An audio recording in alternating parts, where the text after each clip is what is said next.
آج اسلام کے اوپر ساری ذمہ داری ڈال دیتے ہیں کہ نہیں محمد الرسول اللہ آئے تو لوگوں کو متشدد بنایا، لوگوں کو دھارمک بنایا، اور آج مسلمان ایسے ہیں کہ کسی کی بات سننے کے لیے تیار نہیں ہے۔ یہ سب سے پہلے اپنی شریعت کی بات کرتے ہیں، اپنے قرآن کی بات کرتے ہیں۔ ہم اس لیے کرتے ہیں اپنی شریعت اور اپنے قرآن کی بات کیونکہ ہم جانتے ہیں اگر دنیا کی کسی بھی این جی او میں یا کسی بھی کلچر کو ہم اپنا لیں، ہم مرنے کے بعد کامیاب نہیں ہوں گے۔ اگر کامیابی ہماری ہے کہیں پر تو وہ کامیابی اللہ کے قرآن میں، اللہ کے نبی کے حدیث میں ہے، اور ہم جب ان دونوں چیزوں کو اپنے سامنے رکھ کر زندگی گزارتے ہیں تو پھر ہم بھٹکتے رہی ہیں۔ اللہ کے نبی علیہ السلام نے صاف لفظوں میں اعلان بھی کر دیا ہے، لن تضلوا ما تمسکتم بہما، ہم کامیاب ہوں گے تو قرآن و شریعت پر چل کر ہم کامیاب ہوں گے، اور لوگ کامیاب ہوتے ہیں۔ اسی لیے ہم قرآن و شریعت کو ہماری زندگی کا مقصد، اللہ کی بندگی، اس زمین پر آنے کا مقصد، نبی پاک علیہ السلام کے طریقے کے مطابق اس رب کو راضی کرنے کا ہمارا مقصد ہوتا ہے۔ دنیا والوں تم دشمن بنتے ہو، بن جاؤ، ہمیں تمہاری کوئی فکر نہیں ہے، ہمیں اپنے اللہ کو راضی کرنا ہے۔ ہم لال بجک کر کے ڈرانے سے نہیں ڈرتے ہیں، ہم تمہاری جملوں سے نہیں ڈرتے ہیں، ہم یورپ اور امریکہ کی طاقت سے نہیں ڈرتے ہیں۔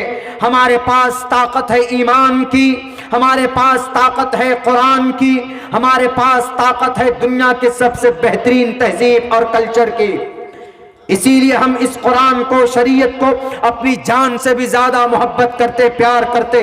النبی اولا بالمؤمنین من انفسہم واموالہم، اللہ کا قرآن میں صاف لفظوں میں اعلان کیا گیا کہ نبی تو وہ ہے کہ مسلمان اپنی جانوں سے زیادہ اپنی نبی سے محبت کرتے، اپنی جانوں سے، اپنی مال سے کہیں زیادہ اپنے نبیوں سے اور اپنے رسول سے محبت کرتے ہیں، کیونکہ ہم جانتے ہیں we will success in the world only to follow the method of the last prophet محمد صلی اللہ علیہ وسلم۔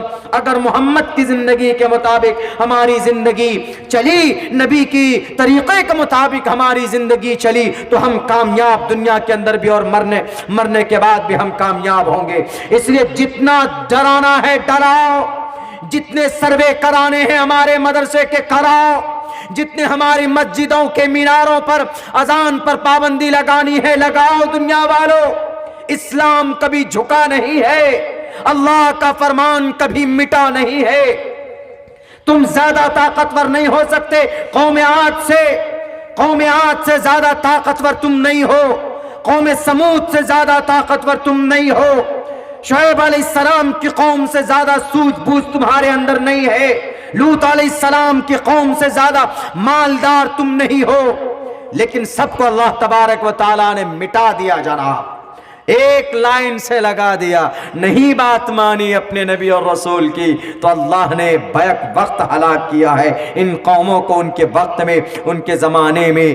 لیکن اللہ تبارک و تعالیٰ کا جو مشن تھا حضرت آدم کے زمانے میں، وہ نوح کے زمانے میں بھی رہا ہے، وہ شعیب علیہ السلام کے زمانے میں بھی رہا ہے، موسیٰ کے زمانے میں بھی رہا، عیسیٰ کے زمانے میں بھی رہا، ہود کے زمانے میں بھی رہا، صالح کے زمانے میں بھی رہا ہے، نبی کے زمانے میں بھی رہا ہے، اور نبی کے زمانے سے لے کر آج بھی چل رہا ہے۔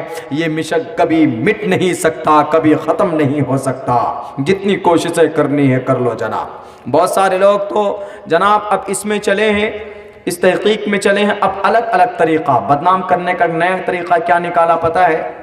ایک طریقہ یہ نکالا، اچھا مولانا ٹھیک ہے، ہم مانتے ہیں آپ کے پاس جو قرآن ہے، آپ کے پاس جو نبی پاک علیہ الصلوۃ والسلام کی جیونی ہے، مانتے ہیں سب چیز ٹھیک ہے، لیکن ایک چیز یہ بتائیے آپ، کوئی چیز اگر پرانی ہو جاتی ہے، کوئی چیز اگر پرانی ہو گئی تو اس کو لوگ بدل دیتے، نئی چیز لے کر آتے۔ مثال کے طور پر موبائل ہے، یہ موبائل اسکرین ٹچ آ گیا، پورا فنکشن اس کے الگ آ گئے، بٹن نہیں ہے کہیں پر بھی، لیکن پہلے کون سا موبائل چلتا تھا؟ بٹن والا موبائل چلتا تھا۔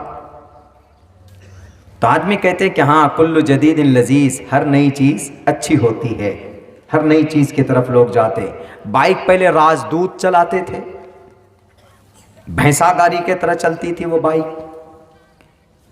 لیکن اب راجدوت ہے کوئی راجدوت میں بیٹھے گا تو کہے گا کہ بیوقوف ہے, یہ دادا آدم کے زمانے کی بائک پہ بیٹھا ہوا ہے. آج کل کیا چاہیے؟ کھپاچی چاہیے. کیا چاہیے؟ انفیلڈ چاہیے 225 سی سی کی, 1400 سی سی کی, شاید پتہ نہیں 600 کی 700 سی سی کی آتی. اب آج کل کیا چاہیے؟ پلسر گاڑی چاہیے. کیوں؟ ماڈرن زمانہ. I am a young man, I am a handsome boy, therefore I like use the modern product. یہ زمانہ ماڈرنائز کا ہے تو نئی چیز چاہیے. تب انہوں نے کیا اعتراض کرنا شروع کیا پتہ ہے؟ یہ اعتراض یہاں کے نہیں, یہ اعتراض باہر سے آتے ہیں. یہ اعتراض یہ کرتے ہیں کہ مولانا عبداللہ ٹھیک ہے آپ مانتے ہیں, ہم آپ کی بات کو مانتے ہیں کہ آپ کا قرآن بالکل مصدق ہے, آپ کا کلام ایک دم بالکل بدلا نہیں ہے آج تک, سب کچھ ٹھیک ہے, لیکن قرآن پرانا ہو چکا نا. جیسے آپ موبائل نیا لیتے ہو تو قرآن کی جگہ کوئی دوسری چیز لے کر آؤ, ماڈرن کرو دنیا کو. قرآن بدلو, پرانی کتاب ہے, محمد پرانے ہیں, 1450 سال پہلے ہے, اب ماڈرن زمانہ آ گیا. دیکھ لیجئے پہلے اینکرنگ کرنے کے لیے مرد آتے تھے, اب پوری عورتیں چھائی ہوئی ہیں. آج تک میں چلے جائیں, ABP میں چلے جائیں, انڈیا ٹی وی میں چلے جائیں, کدھر بھی چلے جائیں, سب وہی عورتیں, نیم برہنہ, بال کھلے ہوئے, شیطان چاروں طرف سے ان کے بالوں میں لٹکتے, مرد ایک ہی دو ہوتے. ماڈرن زمانہ آ گیا جی, کہیں پر بھی جائیں تو عورتوں کی تعداد زیادہ. جھارکھنڈ میں چلے جائیں آپ, رانچی کے اندر میں اکثر پیٹرول پمپ کے اندر میں عورتوں کو انہوں نے ڈپوٹ کر دیا مرد کی جگہ پہ. کیوں؟ ماڈرن زمانہ آ گیا جی. ماڈرن آ گیا تو کیا کریں؟ یہ قرآن کے اندر بھی ماڈرنائز کرو, بہت لوگوں کا کہنا. اچھا آپ بہت بولتے ہیں مولانا, ٹھیک ہے ہم آپ کی بات مان لیتے ہیں. آج کے زمانے میں مثال کے طور پر ہمیں مالدہ سے دلی پہنچنا ہے, ہمیں کلکتہ سے دلی پہنچنا ہے, تیزی میں کیسے پہنچیں گے بتائیے؟ آپ کے قرآن آپ کے حدیث میں ہے کہیں اس کا وجود؟ کیسے پہنچیں گے بتائیے تیزی کے ساتھ؟